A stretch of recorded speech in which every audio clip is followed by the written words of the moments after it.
شیخ کے مناظرے ہوئے کئی لوگوں کے ساتھ، جس طرح آپ نے تذکرہ کیا کہ وہ عیسائی پادری کے ساتھ بھی ہوا، تو اسی طرح بعض جو مسعود الدین عثمانی تھے ان کے ساتھ بھی ان کا مناظرہ ایک ہوا تھا، اس کی ذرا بتائیں روداد۔ وہ چونکہ امام احمد بن حنبل رحمہ اللہ کی تکفیر کا قائل تھا جی، تو اسی سلسلے میں شیخ رحمہ اللہ کی ان کے ساتھ بات ہوئی۔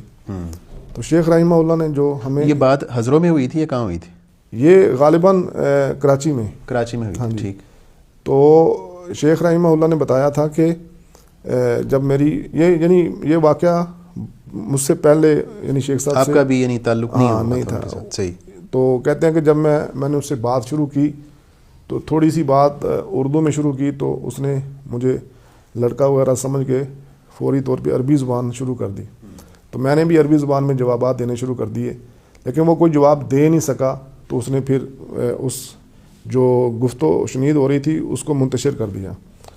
لیکن اس کا فائدہ یہ ہوا، شیخ رحمہ اللہ کہتے ہیں کہ ہمارے حضروں کے بہت سے لوگ اس کے چاہنے والے تھے، اس کی جماعت میں شامل تھے، وہ تقریباً ساری جماعت ٹوٹ گئی، صحیح، اور وہ اہل الحدیث ہو گئے۔ تو ان کے اور ویسے کیا عقائد تھے؟ مطلب ایک تو یہ عذاب قبر کا غالباً انکار کرتے ہیں، عذاب قبر یعنی توحید میں حد درجہ غلو، اور بہت سی ایسی روایات جو جیسے قبر میں جب میت کو رکھا جاتا ہے تو جب اس کے ورثاء پلٹتے ہیں تو قدموں کی آہٹ سنتے ہیں، ایسی احادیث کا انکار کرنا۔ اس طرح تو یہ جو ایک اور بھی تھے مسعود احمد BSc جی، وہ ان کے ساتھ بھی کوئی شیخ کا کوئی مباحثہ یا کوئی لکھنے لکھانے میں کوئی؟ اسلام آباد میں ایک دفعہ ہوا تھا، اچھا، ان کے بیٹے کے گھر میں، اچھا ٹھیک ہے، لیکن وہ بھی پائے تکمیل تک نہیں پہنچا، باتوں میں ہی وہ پھر ختم ہو گیا۔